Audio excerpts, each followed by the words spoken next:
Greetings, everyone. Welcome to our exclusive Global Leading Voices webinar campaign. We are delighted to have you join us here today. Please be informed that if you have any questions during the presentation, you may type them into the question box in your control panel. The presenter will answer your questions at the end of the presentation accordingly. Now, without further ado, we will turn the time over to our presenter, who will begin shortly. Hello, this is Dan Lohrmann. Welcome to our presentation today on what are the top cybersecurity priorities for the state and local governments in the United States in 2018. I am Dan Lohrmann. I'm the Chief Security Officer and Chief Strategist for Security Mentor, and I'm really excited to have a fantastic panel here with me, two real leaders in cybersecurity and government, Elaine Starkey and Michael Rolling. Just brief background on each of us, and then we're going to dive right into the topic and kind of lead you up to what's brought us to this point today, and then really talk through a number of really important topics like what are the top cyber threats, what are the highest priority government security projects, talking about staffing, talent shortages, and the like. My background is I started my career at the National Security Agency. I was in England with Lockheed and Mantech, and 17 years in Michigan government in a wide variety of roles, including Chief Information Security Officer, Chief Technology Officer, and Chief Security Officer in Michigan. I joined Security Mentor, and we're an awareness training company. I joined Security Mentor in 2014. I'd like to hand it over, first of all, to Elaine Starkey, the Chief Security Officer for the state of Delaware, and Elaine's going to introduce herself. Elaine, welcome. Thank you, Dan. Great to be with you today. My responsibilities in the state of Delaware is all enterprise-wide security, disaster recovery, continuity of operations. My background is before I took this role, I've been in the CSO role for 11 years. And prior to that, I was the Chief Technology Officer at the Department of Technology and Information. Prior to that, over in the Department of Public Safety. My career has been a balance between public sector and private sector, like you, Dan. I started my career at Xerox Corporation in Rochester, New York. I worked for Purdue Farms. All of that experience is software engineering experience earlier in my career. And in addition to that, I'm very passionate about mentoring and encouraging young women to pursue careers in science, technology, and math, all the STEM careers. Great. Well, thanks. It's great to have you. I know Elaine is very highly respected all over the nation and really around the world, and really great to have you this morning in Eastern Time, at least if you're in the United States. If you're in Europe, you're hearing this in the afternoon. Next, I'd like to introduce Mike Rolling. Mike is the Chief Information Security Officer for the state of Missouri, longtime CISO, very well respected, just won several awards. I know was out in Arizona collecting an award from CSO Magazine. Mike, welcome. It's great to have you. Dan, thank you very much. Good day, everyone.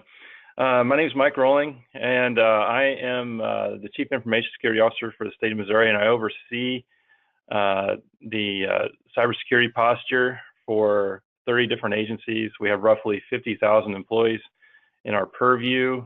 We provide end-to-end support for roughly 40,000 of those that we call that consolidated state government. I've been in this role now for almost 9 years. I've been with state government for 15 and in various capacities. Before state government, I worked for Anheuser-Busch and also AT&T. Great. Well, thanks so much for that intro. What I'd like to do is just give a brief 3-minute background kind of leading up to the topic, and then we're going to allow Elaine and Mike to walk through what are their top priorities, what are they working on right now, and then we're going to have a Q&A. I'm going to be asking them some questions on a variety of topics. I want you to get your questions ready and send those in as well if you're listening in live. I know some of you will be listening to this tape recorded online with YouTube, but we certainly want to answer your questions from around the world. As far as the cyber threat recap, really Elaine and Mike really have been working on this for years, as Mike just mentioned, a number of years, and Elaine as well. Really kind of looking back at 2014, we had a doubling of the cyber dangers. We had, double the breaches, double the number of people getting in cyber insurance. Just the number of attacks were doubling, a huge growth in that. In 2015, many of those breaches became, we talk about the Ashley Madison breach, but a lot more personal data. The OPM breach happened. We had a lot more attacks that were related to a wide variety of different, personal information becoming widespread and data breaches around the globe. And then also hacktivism certainly showed up in 2016, and a lot of different actors involved in, election security issues, wide variety of issues that had impacts in India and around the world related to hacktivism. And certainly 2017, looking back at last year, there were a year that hurricanes devastated land, data, and trust. We saw ransomware attacks, much more widespread, which was widely predicted, and that certainly happened. It hit many, many governments, certainly all over the United States, but all over Europe. IoT, Internet of Things malware opened up backdoors into homes. People use things like, which we've seen now for several years, basically baby cameras, personal home devices as DDoS attacks, taking them over, using those around the world. The commodification of financial attacks. Internet went down with some attacks. We're going to talk about that. More DDoS. Much more word about trust in government, fake news. Who do you trust? Who can you listen to? What is really right to listen to on Twitter? Certainly that plays into emergency management. A lot of things we're going to be talking about this morning. Rise of corporate incentivized insider threats, and then certainly.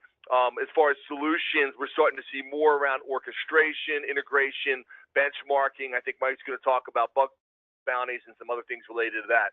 IDC called 2017 the worst year in every aspect of information security. So with that kind of bad year, now we head into 2018 with some hope, but certainly there's been a lot of things going on in 2018 as well, and a lot of predictions. It's just a few of the predictions coming into this year.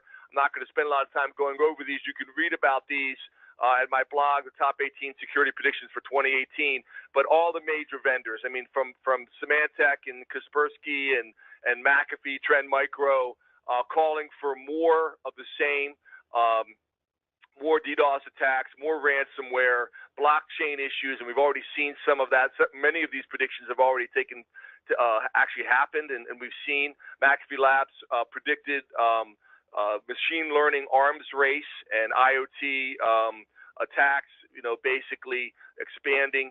So more and more predictions, and it's kind of a negative world around us as far as the security cyber world, and yet we can have a positive outlook on making things happen in government. And I know, Elaine, as I hand this off to you, and Elaine's going to walk through some of their priorities in Delaware.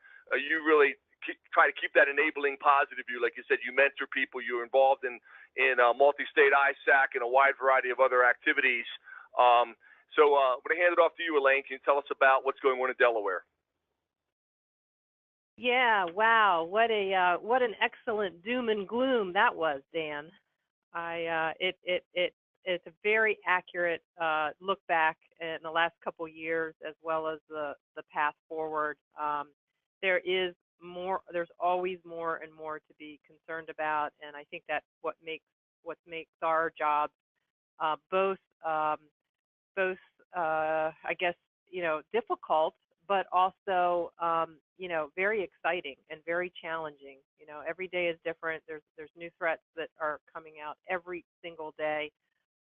New ways to kind of work around our defenses that many people work so hard to build up. So we have a very, our strategic planning process is very deliberate. We recognize that while wouldn't it be nice to be able to tackle everything, there's just certainly, I think, no organization can do it all, right? If this is a race with no finish line, it's a matter of taking a look at our resources and directing them in the ways that mitigate the greatest risk, and determining where the greatest risk is, and aligning our resources accordingly.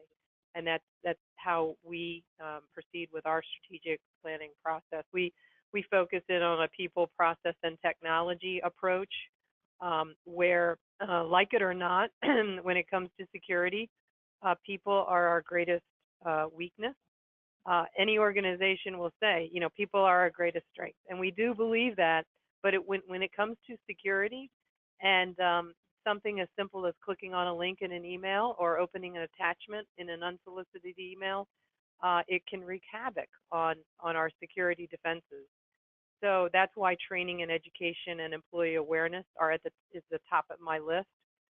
It's an ongoing process. It's been the cornerstone of Delaware's program since we got started at this 11 years ago.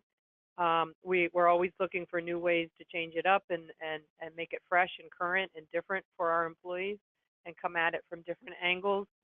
So that you'll probably, in a couple years, if we do this again, Dan, this will probably be still at the top of our list. We are doing a lot in cloud security. There is a whole lot of both data and infrastructure that's going to the cloud, and that continues a kind of a cloud-first policy for us in the last couple years. We have a fairly rigorous set of terms and conditions that governs every move to the cloud, whether it's software or infrastructure or platform.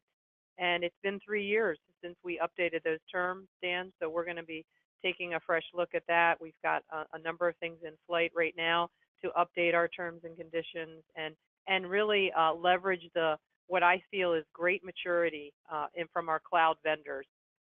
Those of us that have been at this for a while will remember the early days of the cloud, when security controls were somewhat of an afterthought as cloud offerings were presented. And that's changed dramatically, and we want our terms to reflect that and recognize the important certifications and other things that are out there.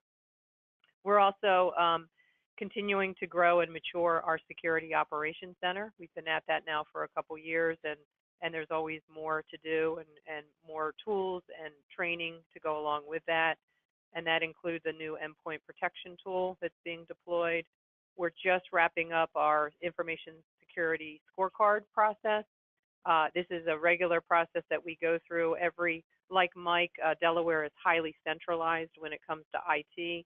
So I'm responsible for all 3 branches of government, and including K-12 too. So every information security officer in each of those organizations, a total of 96, are just completing the regular biannual security scorecard process, where they can assess their overall posture, and all of those results get rolled up to my office. Application security is a huge area of attention for us.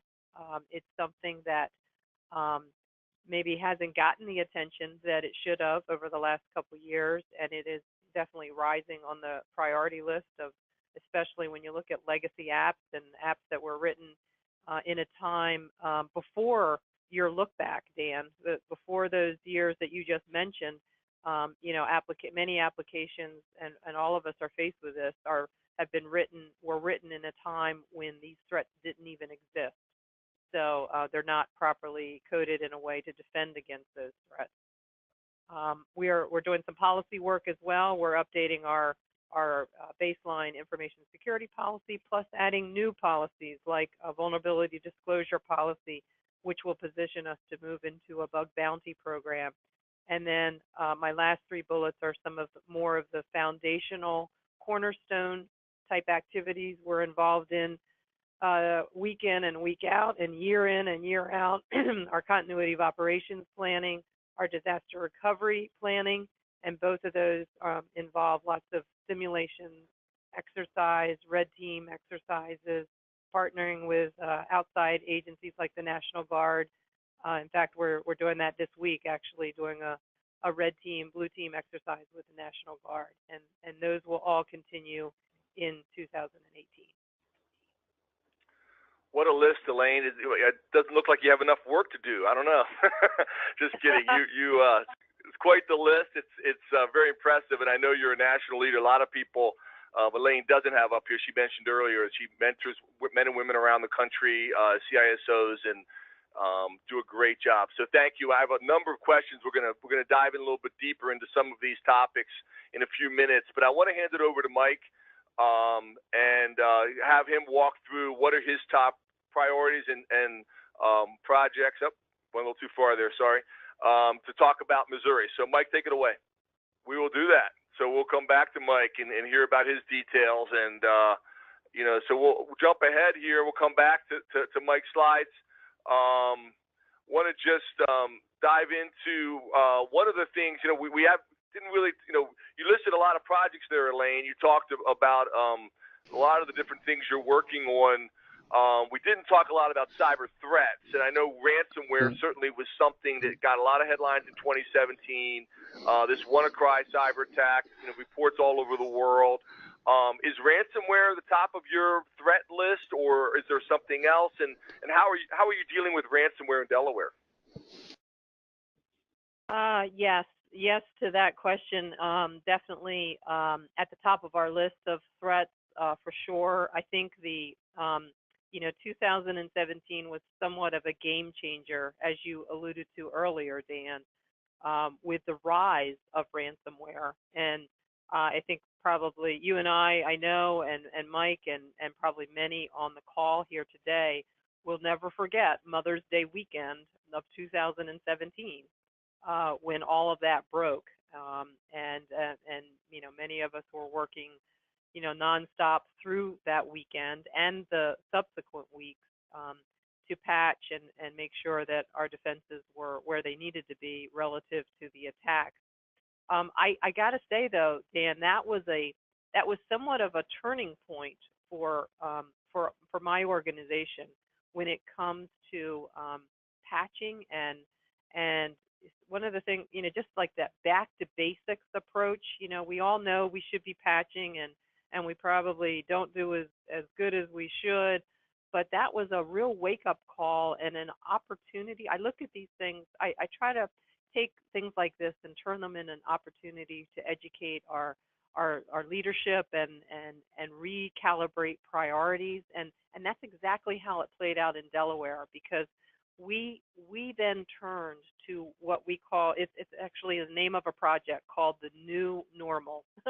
And the New Normal project was kicked off after the WannaCry outbreak last year.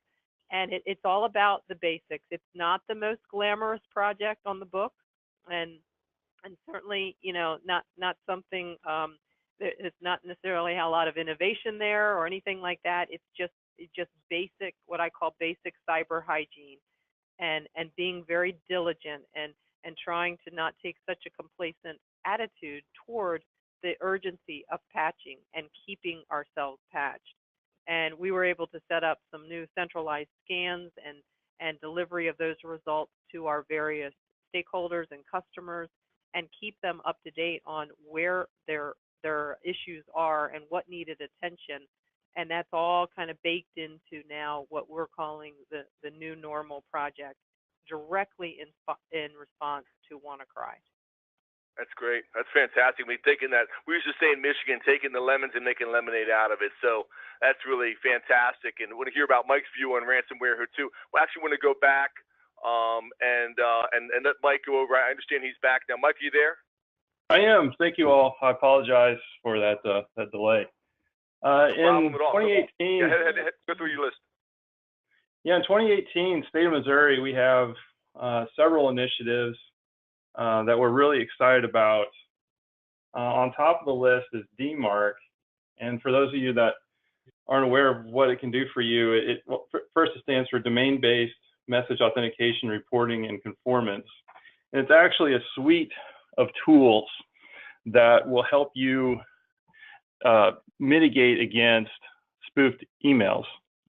And we've had controls in place for some time within our mail gateways to prevent outsiders from targeting state employees with state email domains in the sender header.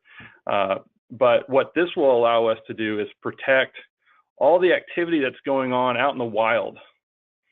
So if someone tries to use our brand, or someone tries to use a particular individual's email address we'll be able to stop that. And as I mentioned, it's a combination of various tools. It uses both the Sender Policy Framework, SPF, as well as domain keys identified mail, DKIM, along with some very heavy reporting from major email providers. Most of the major email providers out there provide DMARC reporting. So you can identify who is using your domains in sending email. And so you can quickly identify legitimate from non-legitimate senders. And we're in the process right now of identifying all those various senders that our agencies use. Obviously, there are some big ones that send out newsletters like MailChimp and others that are related. But we're also finding some very interesting senders as well throughout the world. It's very unusual to see legitimate mo.gov email being sent from, let's say, Vietnam. And so we're identifying all those senders and taking action quickly. And we have quite a few domains, as you can imagine, that send email. We have 80+ domains, so we think it will take us a significant part of 2018 to accomplish. Moving on the list, cloud security, controls and governance. We have extended our security perimeter out into one of the major cloud providers. So what this means is that we have the same controls that we do on-prem out in the cloud for network security. And this will provide us intrusion prevention detection. It'll provide us URL filtering, malware sandboxing, and some other controls in that regards. And so we're very excited about this. And so what this means is that we can begin moving quickly if we decide that's the direction that we want to go. We have a large data center presence, and we're able to do a lot on-prem. However, we recognize the agility the cloud provides. It can provide a lot in automation and orchestration, which I'm going to get to in a little bit. And so we're all pretty excited about the possibilities of what's to come. You know, what's interesting about a lot of these major cloud providers that some in security get a little nervous about is the lack of visibility. But what I'm finding is that it's extremely easy to audit a cloud environment because all the cloud is configuration and data. That's basically it. So we can quickly, using APIs and other avenues, to audit various cloud environments and ensure that they meet basic compliance and security levels. Bug bounty programs, this has been on my radar now for over a year, actually, and I think it's going to get some traction in 2018. My big concern about bug bounty programs, it's not so much from my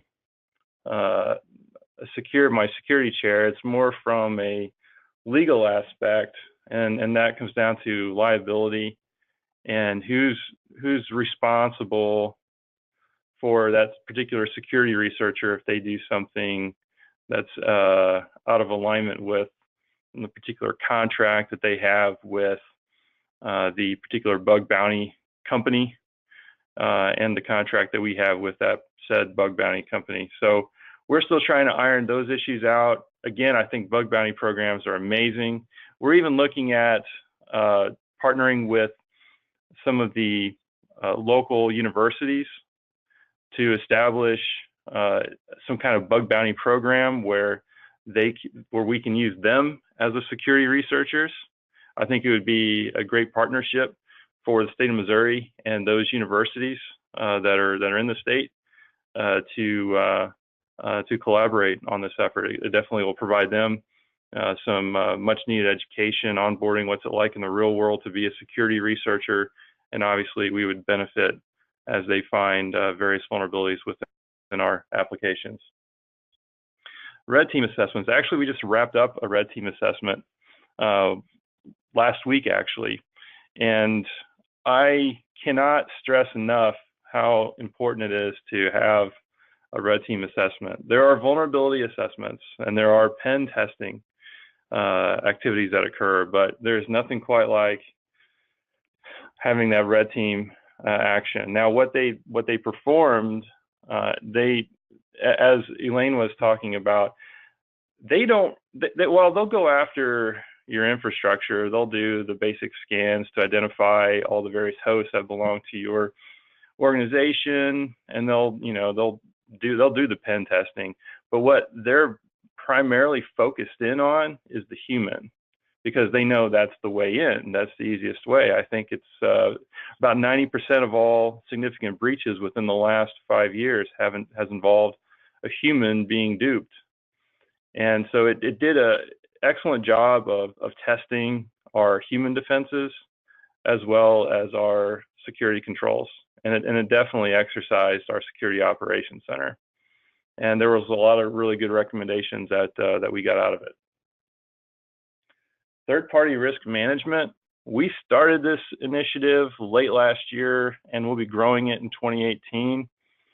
As many of you know, third-party vendors have been the source or originators of many breaches over the last several years. We've seen it with Target. Target's a fairly easy example where their HVAC vendor was compromised, and that's how the bad actors were able to get into Target's network. So we've been focusing in on our vendor portfolio, the level of risk that they introduce into our network, into our business processes.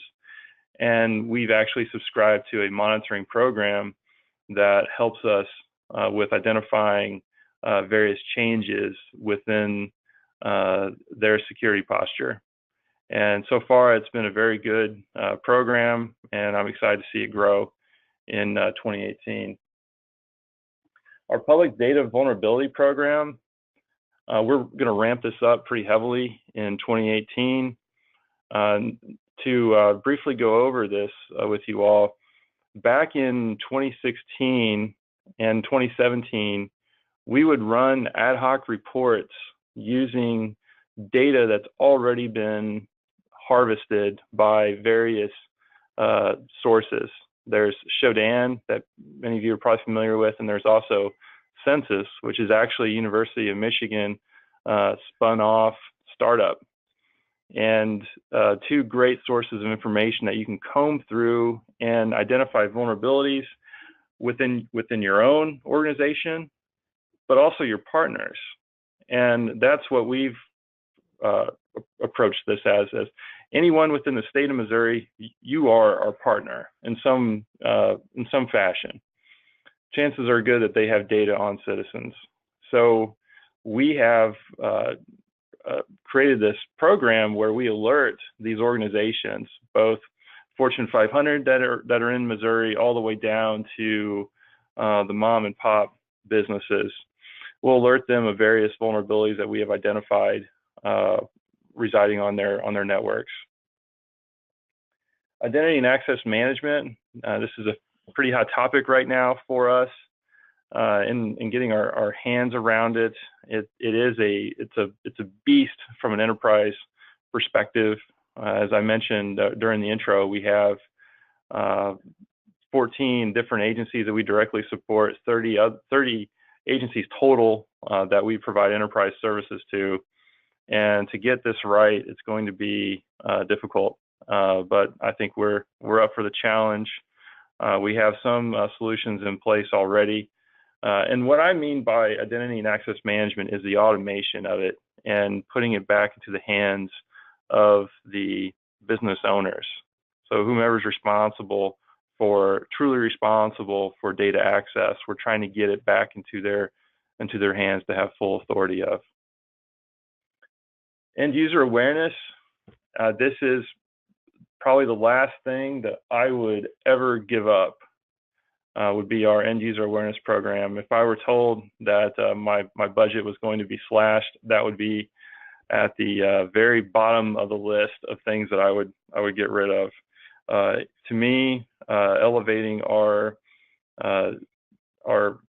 human awareness has mitigated many different threats, including ransomware. The list goes on and on of all the various pros that a solid end user awareness program can provide.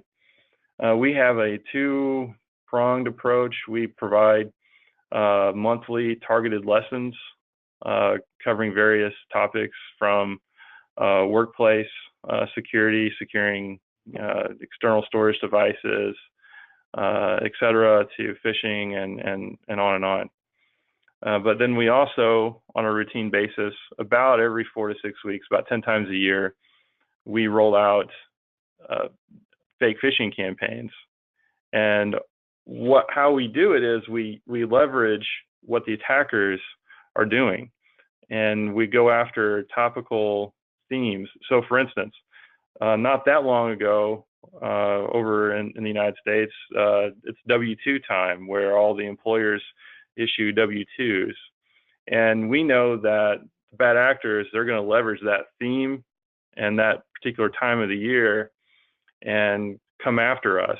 And it's like clockwork. Every year they use that theme. So what we do is we plan for it and we roll out our own W-2 campaign before they do. And we just simply take the attack off the table. At least that's our goal. And for the users that fall through the cracks and fall for it, they get educated instantly. And it's all tracked, it's metered, and it's also gamified, which has been very beneficial because nobody wants to fall. Nobody wants to be in last place on that list. Vulnerability management, I think this has become front and center. Strangely enough, vulnerability management's been around since the beginning of information security. But if you look back at WannaCry and how it propagated, you look at Spectre and Meltdown, you look at what happened with Equifax and their Apache Struts vulnerability, it comes down to just basic patch management and reporting of these vulnerabilities. And we've had a program for some time now, but I think there are some process improvements that we can make, and we'll be doing that in 2018. And lastly, automation and orchestration. It's absolutely vital for us as we tackle very difficult problems like IoT, BYOD, and going out into the cloud. What this all means is our data has become more and more siloed, and we need to figure out how we can automate and orchestrate various security controls in those environments seamlessly. And this also helps in regards to lessening the stress and impact on our already fairly small security team. We have 17 total, covering 40,000 employees directly, and another 10,000 indirectly. So there's a lot of activity going on in Missouri in 2018, and we're pretty excited about these activities. Great list, Mike. Thanks so much. Really, really impressive, and you and Elaine both. Just to come back to you real quick, and then we'll jump on to the next topic. But what's your experience with ransomware? I know for those around the world may not have heard, we just had a big attack in Colorado, brought down the Department of Transportation for several days last week. I know they got a lot of national press here in the U.S. Is ransomware, as far as the threats you guys face? I know you have that list of projects, but you're dealing with this day in, day out. You're seeing cyber threats, attacks. Is ransomware at the top of your list of threats keeping you up at night, and/or how are you dealing with that? About a year ago, I would say that's when ransomware peaked on my list, and we have not, knock on wood, we have not had a successful ransomware attack within consolidated state government. And I attribute that to multiple factors. One, our end user awareness, it starts there. Two, pretty good vulnerability management. WannaCry wasn't a factor for us, as you guys probably remember. Microsoft issued these patches.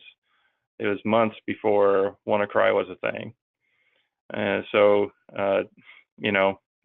that, along with proper network security, to me, there's no reason why those particular ports on those computers were exposed to the internet. So yeah, I mean, ransomware, it is a concern of mine, but with the various levels of controls from end user awareness, proper network security, patching cadence, as well as a fairly complex security stack, intelligent security stack, both on the endpoint network and now in the cloud, I feel like we have a pretty good grasp on that particular threat. Now, it's not to say that we won't ever have ransomware. We're prepared for it, and that's where our incident response has been vital. And in certain situations, we have actually seen ransomware being executed on an endpoint, but due to the timing and our ability to block the C2 traffic, it stopped it. So we've been pretty fortunate in that regards. Great, fantastic answer, and that's really a model. And that's one of the reasons for the listeners who may not know Mike and Elaine, they really are. I chose them because of their leadership around the country. It doesn't surprise me at all, Mike. I know a lot of state and local governments, and even the federal government, is dealing to some extent with ransomware. I want to move on to another topic and move rapidly through a couple things and address some questions. We'll move kind of rapid fire. But I want to, before we even get into the Internet of Things, I want to just real quickly, maybe just maybe a 30-second answer. Now, this is really not a 30-second question. We could do a whole seminar just on this topic. But Elaine, the cyber talent challenge, I mean, I'm seeing this all over the place. How are you dealing with keeping the best and brightest, in government? And is that a big challenge for you, getting the right people on your team and keeping them? Yeah, it sure is, Dan. Very tough to cover this in 30 seconds, but bottom line is we have a number of outreach programs. We have terrific partnerships with our local universities. We run cyber camps in partnership with SANS every year, every summer. We have a particular focus right now on the recruitment of women in cybersecurity, and we've participated in the Girls Go Cyber Start program. Both of the Cyber Start programs and the NSA Day of Cyber are just an examples of a couple of our outreach programs. Good answers, Mike. How about you? How big of an issue is cyber talent, keeping the right people, getting the right people, that kind of thing? It's a real challenge. We've been fortunate over the last several years to identify some solid internal candidates that turned out to be rock stars. And so, finding talent has been pretty easy, but I'll tell you, retaining, especially as of late, it's been very difficult. Government, we can't pay like the private sector can, and we just recently lost a very talented individual to the private sector. We completely congratulated him, and we were not resenting him at all in that move. I mean, the fact is, individuals can double their salary by jumping ship. It's hard to blame them. But we try our best to show duty, responsibility, the incredible responsibility that we have in safeguarding our citizens' information and various critical state services that support life. And that, in combination with a fun atmosphere that we try to have, that's what we try to do to help retain staff. Well, thanks. I mean, I know that when I was in Michigan, certainly, that sense of public duty. I would just say, anybody listening, government is a great place to start your career. I know I started at NSA myself and just got a great culture there. And both, if you're in Delaware, if you're in Missouri, other parts, look, government jobs are a great place to learn a lot of breadth and depth of knowledge. I don't think, piece I would just add is it doesn't necessarily mean to be one or the other, public-private sector. You can think that people go back and forth. There are a lot of great stories of people who've gone back and forth into the public and private sector. So I imagine we're going to be seeing, more all different ages, diverse men, women, old, young, helping out in this. We really need all hands on deck. And I know Ardian's going to talk about some courses here in a moment about that. Internet of Things, Elaine, this topic here, I know it's a hot topic. RSA is coming up here again in San Francisco in April. IoT threats, huge challenge. I mean, how are you thinking about Internet of Things from a cybersecurity perspective? Yeah, there's so much to worry about here too, Dan. The thought of tens of billions of devices. The last prediction I saw by 2020, we're going to have tens of billions of connected devices on the internet is staggering. And from a consumer perspective, it's all exciting and very innovative. But those of us that look at it, that pick it up and look at it from the security and the privacy angle, just gives us more to worry about and more to lose sleep over.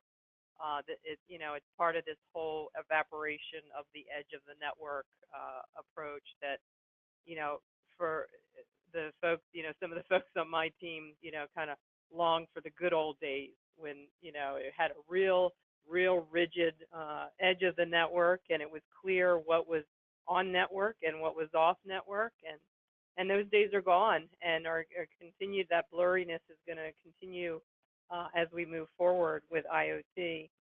I think each one of those devices brings security and privacy concerns.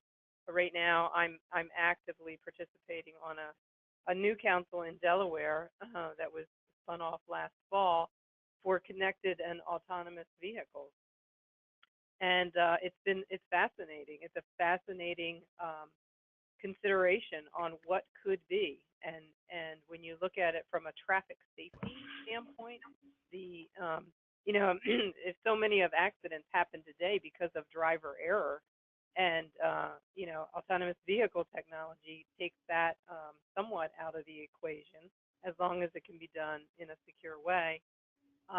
So the possibilities are tremendous there, but so are the security and privacy challenges. And I'm actually we spun off into 4 subcommittees, and I'm participating on the security, the technology, security, and privacy part of that discussion. So it's it's like any innovation, right? We're not going to be able to stop it. It's I think, Dan, when you were CSO of Michigan, I remember one particular presentation I sat in from you about not being the department of no, and it just so applies here too. It's one thing to say no way can we to be thinking about connected and autonomous vehicles. No way, no way, no way. That's the easy answer when it comes to security. The more difficult answer is how can we adapt, and how can we find a way to say, I say, instead of saying no, we say yes, but. And the but, what comes after the but is, how can we make this a workable solution and try to balance the convenience, in this case, that the consumers are looking for and our employees are looking for, with the appropriate levels of security and privacy. Yeah, great answer. And moving right on with that, Mike, I flipped to the next slide, but maybe zoom in a little bit. Are you working in your role with smart grid, smart cities, smart Missouri, I don't know, smart devices, specifically with government and infrastructure? Is that something that's also on your plate? It's funny we're talking about this. Earlier this week, we were talking about smart buildings. A lot of new construction of state buildings buried within these contracts that have been authored by our facilities management division. There's a piece in there about building automation systems and it's a real challenge to get our hands around these particular systems. They're based on various operating systems. Some we can manage, some we can't. It's a real beast to get your hands around. We're trying to shore up. I mean, not to derail the conversation too much, but when we talk about government contracts and trying to standardize, it can be extremely difficult. And so, for my role, it's frustrating. And I think this will apply to anything smart.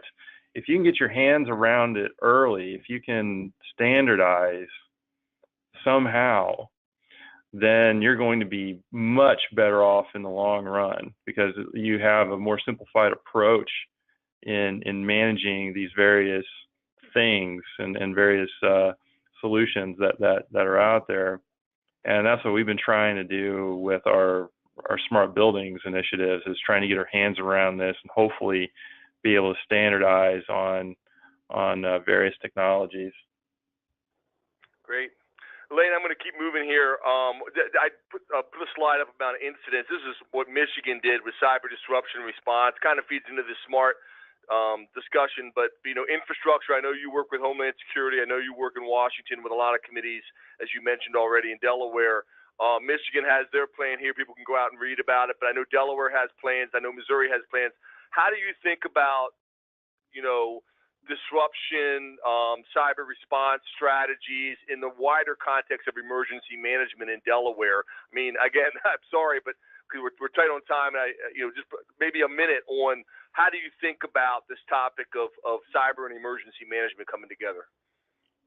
Yeah, sure. I think what has been successful in Delaware relative to this topic is something we call an all hazards approach to disaster planning and continuity of operations. And what that means in a practical sense is that it doesn't matter. In our case, it could be a winter storm like is moving up the coast today. It could be a Category 4 hurricane coming in, or it could be a cyber attack. We use an all hazards approach, and what that means is there's a baseline, there's a core group of people, number one, and stakeholders, and there's also a core emergency response plan that has different annexes depending on the different type of scenario it is.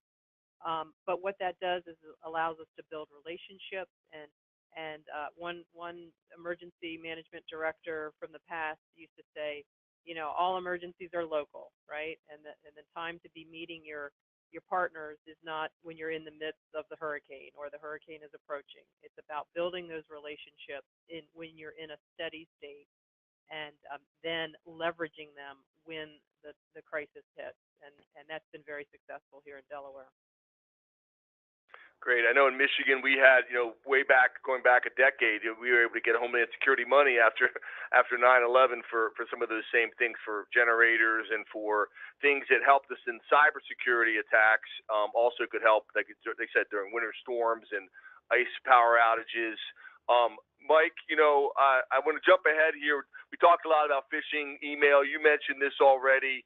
The importance of dealing with phishing and business email compromise. I think you and Elaine really talked about that well, and how you have end user awareness and people dealing with business email compromise. You talked about that. Elaine talked about that. But I want to jump ahead really to something else Elaine just mentioned. How do you think about partnerships? Because I know you and Elaine and I all kind of view this in a similar manner, that if we're on an island, you're going to fail. So, I mean, again, these are some of the partnerships we had in Michigan when I was in Michigan government. I know you guys have partnerships in Missouri. How do you think about partnerships? Who do you partner with? Who do you work with to achieve the missions you have each and every day? Our partnerships are vital. I mean, without them, I mean, you're right, we would be stranded. Our partnership with the Multi-State Information Sharing Analysis Center is vital. They disseminate critical information to many state and local governments. We have a partnership with the Missouri National Guard. They augment our incident response in times of need. We've actually had to call on them twice within the last 5 years, and they are the tippy top in regards to IR. Some of their full-time staff, they work within some Fortune 500 and also some three-letter agencies, and so it's been great to have them as a partner. DHS, Department of Homeland Security, obviously, U.S. CERT, our MIAC, Missouri Intelligence Center, they provide a lot of great intel. So, I mean, having these partners within, arm's length has been absolutely vital to our success over the years. Fantastic. That's great. Well, I know some people in the audience probably have some questions, but before we head to questions, from the audience maybe have time for a few questions. I want to hand it over to RDN. He wants to talk for a moment about some of the work that they're doing. And so, RDN, take it away. Thank you, Elaine, Dan, and Michael, for this great presentation. I want to inform you that PCB provides training and certification services for ISO 27032 Introduction, Foundation, and Lead Cybersecurity Manager. A PCB certificate will exemplify your dedication in implementing and managing cybersecurity processes and frameworks, and most importantly, you will be recognized worldwide. Now, we'll go ahead and take some time to answer some of the questions from the attendees. The first question is, how do you decide what to prioritize? Elaine, take it away. How do you prioritize?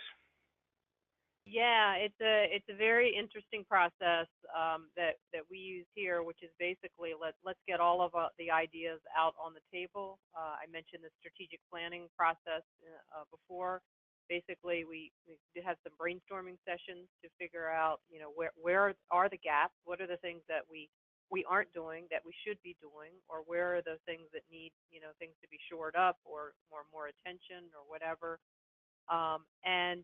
We apply some rankings to it. There's a scorecard process, and we try to gauge, what number one, if it's a federal or a state mandate, that kind of sends it near the top of the list. Do we have funding for it, or don't we? I mean, that's kind of a critical thing. Do we particular focus on the sustainability of a new solution? It's one thing to get capital dollars to buy a new solution, but can we maintain it? And what kind of human capital is required to keep that system in flight and keep it optimized and keep it up to date? Often those considerations are overlooked, and we try to fold all of those decisions and a number of other factors as well into the decision, and it becomes really a mathematical exercise at some point where an Excel spreadsheet kind of kicks in and applies rankings, and then we take at the management level, we take a look at those ideas and apply common sense, hopefully common sense management thinking to it to establish our priorities for the upcoming year. Mike, is it similar in Missouri? Yeah, absolutely. We take a risk-based approach. So identifying those gaps that exist, determine what are our real threats, what's that, who and what's coming after us, and help shore those up. But we also look at ROI. ROI is a big factor. Obviously, we have to measure the cost versus value, and then measure it up against the risk. And then that determines what our initiatives are for the foreseeable future. And that list changes. It's an ongoing, evolving list. Great. RDN, maybe take another question. Yeah, thank you, Dan. Because of the time limitation, we'll only answer one more question, and the rest of the questions will be answered by the presenters through email.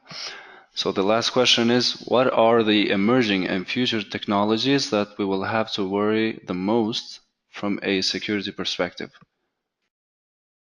Mike, why don't you start with that one? To me, what I'm most concerned about, and Elaine touched on it, like self-driving cars, the ability for technology to run on AI. That there are some serious concerns, and it puts, I think, security professionals in a public safety role, because we'll be responsible for ensuring that these particular devices that are carrying people or have some impact to people will be responsible for their security, and that's daunting for me to think about, and that's probably my biggest concern if we look 5-10 years down the road. Elaine, killer robots, what do you think? Yeah, I mean, I think you focused in on the one thing, the whole IoT space, to include the concerns that Mike just talked about with cars and other things. I mean, I think that is definitely where we are headed. There's no doubt about it. And wrapping the appropriate level, finding what I call the sweet spot. Where is the sweet spot between end user convenience and the whole consumerization to finding the right balance on the security and the privacy side. That is a daunting discussion, and I think there's a lot of fear and trepidation out there on how that's all going to play out. Before we wrap up here, Artie, I just want to mention one other thing. For anybody who is looking to reach out and talk more to Mike Rolling, I know Michael Rolling and Elaine Starkey are both on LinkedIn. I'm on LinkedIn. My contact information is here. You can learn more about Security Mentor and our awareness training out there as well. And we'll talk about that now. But really just want to say thank you to you and PCB for setting this up, and really encourage others to interact with us on social media. I know all of us are active in social media, and a lot of great conversations about government and cybersecurity are out on LinkedIn and other places. So appreciate that, and I'll hand it back to you. Thank you once again, Elaine, Dan, and Michael, for this very informative presentation, and thank you everyone for attending today's webinar. I would like to let you know that this webinar will be recorded and posted on our website and YouTube channel, together with the slides of the presentation. Also, since we were talking about cybersecurity, I would like to remind you that PCB is continuing with its efforts to establish PCB University, which we will offer MBA and graduate certificate programs. Amongst the list of program offerings, we will also offer a graduate certificate in cybersecurity. Currently, we're awaiting institutional license, but we believe that we'll be able to follow up with news on our operating status by the beginning of the second half of 2018. For more information, you can contact us at university@pcb.com or visit our website www.pcb.com. Thank you all once again, and have a great day.